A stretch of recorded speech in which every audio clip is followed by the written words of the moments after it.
Item ಯಾವುದೇ ಇರಲಿ try ಮಾಡಿ ಆಚಿ ಚಿಕನ್ ಮಸಾಲಾ. ಗದಗದಲ್ಲಿ ಹಾರಿ ಹೋಯಿತು 30ಕ್ಕೂ ಹೆಚ್ಚು ಶೆಡ್ಗಳ ಮೇಲ್ಛಾವಣಿ.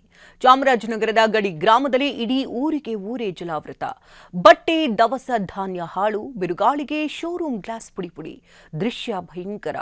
ಕಾರು, ಆಟೋ, ಬೈಕ್ ಮೇಲೆ ಉರುಳಿ ಬಿದ್ದಂಥ ಮರಗಳು, ಹಾರಿ ಹೋದ ಸೋಲಾರ್ ಪ್ಯಾನೆಲ್, ಮುರಿದು ಬಿದ್ದ ವಿದ್ಯುತ್ ಕಂಬ. ಈ ಎಲ್ಲ ಸುದ್ದಿಗಳನ್ನು ನೋಡೋಣ ವರುಣ ಸಂಕಷ್ಟ ನ್ಯೂಸ್ ಟಾಪ್ನಲ್ಲಿ. ಗದಗದ ಗಂಗಿಮಡಿ ಬಡಾವಣೆಯಲ್ಲಿ ಮಳೆರಾಯ ನಿವಾಸಿಗಳ ನೆಮ್ಮದಿಯನ್ನೇ ಕಸಿದಿದ್ದಾನೆ. ಧೋ ಅಂತ ಸುರಿದ ಗಾಳಿ ಮಳೆಗೆ ಸರಿಸುಮಾರು 30ಕ್ಕೂ ಹೆಚ್ಚು ಶೆಡ್ಗಳ ಮೇಲ್ಚಾವಣಿನೇ ಹಾರಿ ಹೋಗಿದೆ.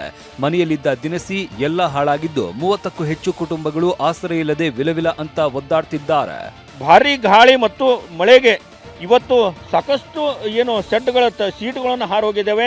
ಇಲ್ಲೊಂದು ಬಡ ಕುಟುಂಬ ಅಷ್ಟೇ ಸಣ್ಣ ಪ್ರಮಾಣದಲ್ಲಿ ಒಂದು ಕಿರಾಣಿ ಅಂಗಡಿ ಇಟ್ಕೊಂಡು ಜೀವನವನ್ನು ಮಾಡ್ತಿದ್ರು. ಈ ಮನೆಯಲ್ಲಿ 9 ಜನ ಇರ್ತಾರೆ. ಆದರೆ ಏಕಾಏಕಿ ಬಿರುಗಾಳಿ ಮತ್ತು ಭಾರಿ ಮಳೆಯಿಂದ ಸಂಪೂರ್ಣ ಈ ಮನೆ ಮೇಲ್ಭಾಗ ನೋಡ್ಬೋದು, ಪೂರಾ ಎಲ್ಲವೂ ಸೀಟುಗಳನ್ನು ಹಾರಿ ಹೋಗಿದ್ದಾವೆ. ಇಲ್ಲಿ ಸಾಕಷ್ಟು ಪ್ರಮಾಣದಲ್ಲಿ ಅವರ ಹಾನಿಯಾಗಿದೆ. ಇಲ್ಲಿ ಕಿರಾಣಿ ಅಂಗಡಿಯಲ್ಲಿರುವಂಥ ಸಾಕಷ್ಟು ವಸ್ತುಗಳು ಕೂಡ ಸಂಪೂರ್ಣ ತೊಯ್ದು ತೊಪ್ಪೆಯಾಗಿವೆ, ಸಂಪೂರ್ಣ ಹಾನಿಯಾಗಿದೆ. ನೋಡಿ, ಒಂದೊಂದು ದೃಶ್ಯವನ್ನ ನೋಡಿ, ಇವರ ಸ್ಥಿತಿ ನೋಡಿದ್ರೆ ಹೊಟ್ಟೆ ಉರಿಯುತ್ತೆ. ಚಾಮರಾಜನಗರ ಜಿಲ್ಲೆಯ ಹನೂರು ತಾಲೂಕಿನ ಕೂಡ್ಲೂರು ಗ್ರಾಮದಲ್ಲಿ ಮಳೆಗೆ ಜನರ ಬದುಕಂತೂ ಮೂರಾಬಟ್ಟೆಯಾಗಿದೆ. ಗ್ರಾಮದಲ್ಲಿ ಚರಂಡಿ ನೀರು ಹೋಗೋದಕ್ಕೆ ಸರಿಯಾದ ವ್ಯವಸ್ಥೆ ಇಲ್ಲ. ಹೀಗಾಗಿ ಮನೆಗಳಿಗೆ ನೀರು ನುಗ್ಗಿದೆ. ಮನೆಯಲ್ಲಿದ್ದ ದವಸ ಧಾನ್ಯ, ಬಟ್ಟೆ ಎಲ್ಲವೂ ನೀರು ಪಾಲಾಗಿದೆ.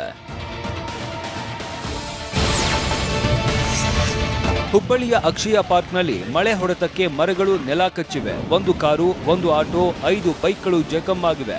ಅದೃಷ್ಟವಶಾತ್ ಯಾವುದೇ ಪ್ರಾಣಹಾನಿ ಸಂಭವಿಸಿಲ್ಲ. ಮಳೆಯಿಂದಾಗಿ ತಗ್ಗು ಪ್ರದೇಶಗಳು ಜಲಾವೃತವಾಗಿದ್ದು ಜನಜೀವನ ಅಸ್ತವ್ಯಸ್ತವಾಗಿದೆ.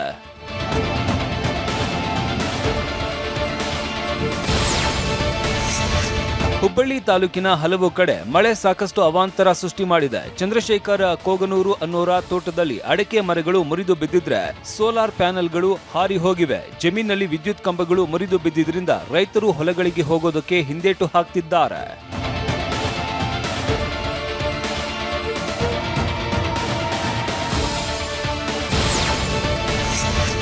ಹಾವೇರಿ ಜಿಲ್ಲೆಯ ಸವಣೂರು ತಾಲೂಕಿನ ಕಡಗೋಳ ಗ್ರಾಮದಲ್ಲಿ ಮಳೆ ಅವಾಂತರ ಅಷ್ಟಿಷ್ಟಲ್ಲ. ಬಿಟ್ಟು ಬರ್ತಾ ಇರುವ ಮಳೆಗೆ ಅಬ್ದುಲ್ ಖಾದರ್ ಬುಡಂಗಿ ಅನ್ನೋರ 10 ಎಕರೆಯಲ್ಲಿ ಬೆಳೆದಿದ್ದ ಬಾಳೆ ಬೆಳೆ ಸಂಪೂರ್ಣವಾಗಿ ನಾಶವಾಗಿದೆ. ಸರಿಸುಮಾರು 5 ಲಕ್ಷಕ್ಕೂ ಅಧಿಕ ನಷ್ಟವಾಗಿದೆ.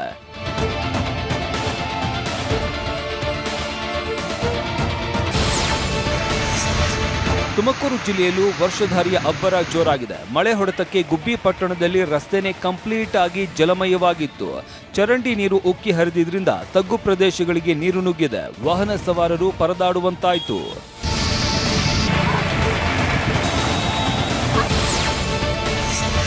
ಬಾಗಲಕೋಟೆಯ ಬೈಲಹೊಂಗಲ ತಾಲೂಕಿನಲ್ಲಿ ಮಳೆಗೆ ಅಧ್ವಾನ, ಅವಾಂತರಗಳೇ ಸೃಷ್ಟಿಯಾಗಿದೆ.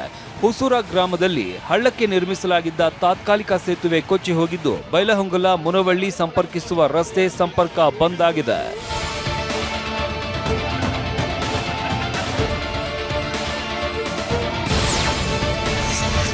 ದಾವಣಗೆರೆಯ ಮಲೆಕೊಂಬಳೂರು ಗ್ರಾಮದಲ್ಲಿ ಸಿಡಿಲ ಸದ್ದಿಗೆ ಶಿಕ್ಷಕರೊಬ್ಬರು ಮೃತಪಟ್ಟಿದ್ದಾರೆ. ಹೆಡ್ ಮಾಸ್ಟರ್ ನಾಗರಾಜಪ್ಪ ಅನ್ನೋರು ಮನೆ ಮುಂದೆ ನಿಂತಿದ್ದಾಗ ಸಿಡಿಲಾರ್ಭಟ ಶುರುವಾಗಿದೆ. ಈ ವೇಳೆ ಹೃದಯಾಘಾತವಾಗಿ ನಾಗರಾಜಪ್ಪ ಮೃತಪಟ್ಟಿದ್ದಾರೆ.